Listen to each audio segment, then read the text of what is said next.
just to start off with how I knew Dan was, most people know Dan very famously from the business he does, but most people don't know this, but Dan actually was the president of Toastmaster Club, of the same Toastmaster Club I started out at, Metro Speakers.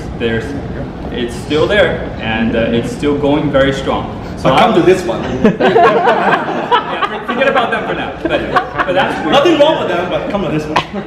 Yeah, but Dan was the president of Metro Speakers, and I was the president at the time when Dan visited the club again, because he was feeling sentimental. He wanted to visit clubs to see how they were doing.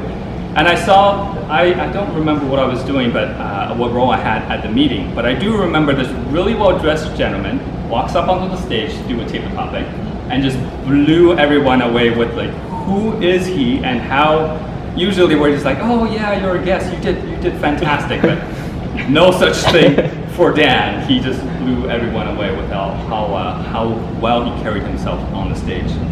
And afterwards, I was lucky enough that Dan had a little bit of time to spare. We got to talking, and he shared with us his time in we went to grab some burgers. Yes, yes, we did at the bar. Now, how long ago was that? That must have been more than 10 years ago. Yeah, around 10 years ago. I actually found a photo of you from way back when. Oh my god, don't send it. Send it to me.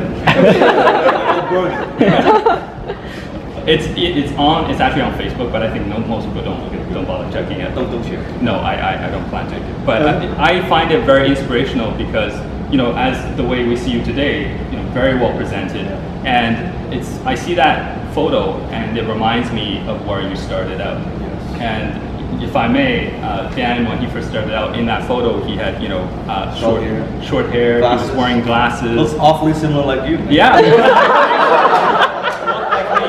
have better glasses.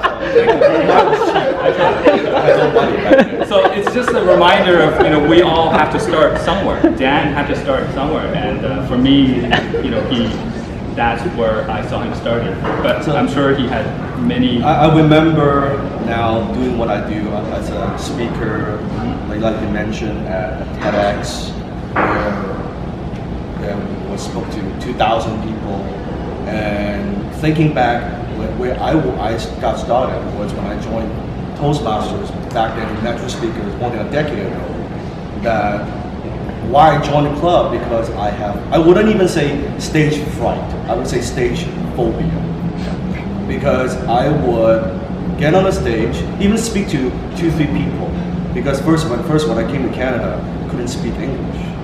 So when in high school, when I was going through high school in Surrey, every time I have to present in front of the classroom, I would skip the class and I would hide in the bathroom. I wouldn't want to go because I didn't want to embarrass myself. And to a point where I thought I got to handle this English thing. So I joined Toastmasters, and I remember the first time I did I think it was a table topic, first time I visited the club. And I had my table topic and I was looking at the floor, my hand was like this, and the knees were locked. And after I finished, and the guy was, trying to get me off because I just was rambling on different things. I wouldn't stop. And he stopped, and I joined the club. And from there, my first CTM speech, and I completed, I think, my CTM manual in about 3 months. I've actually haven't heard CTM. What is CTM? I think Competent Toastmasters. Oh, okay. At the time, the manual, right? Right.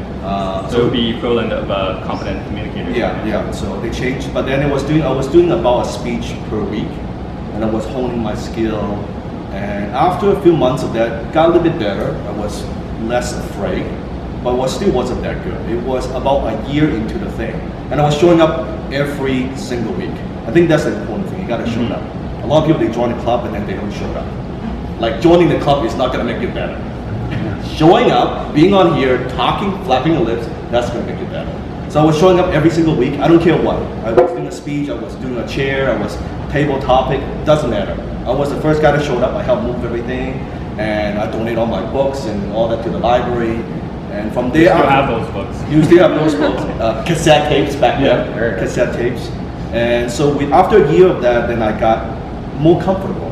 And you know how we have those sheets that we give feedback and evaluate, right? So people start saying, oh, Dan, you did a good job. That was awesome. And I thought, okay, awesome, like me, awesome. Seriously? Okay, that's pretty good. And I save all those, right? Oh, yeah. Because at first you don't get a lot of those. After a while I get more, but I save all of those sheets, and that builds my confidence. And from there, it just goes on and on and on, and eventually it turns into a career as a speaker. So where I am today to where I was, it shows that it doesn't matter truly where you start. It doesn't matter your past. It doesn't matter the mistakes that you made. It doesn't matter. Like, if you would have told me 10 years ago when I was in Toastmasters, I would be speaking at TEDx, I would say you're nuts. Now that I've done it, I'm like, well, it's no big deal. Now I want to go to bigger stage, bigger platform. But it started off as just showing up at that first meeting. 10 times your finances, 10 times your business, 10 times your marketing, 10 times your life. Hit the subscribe button now.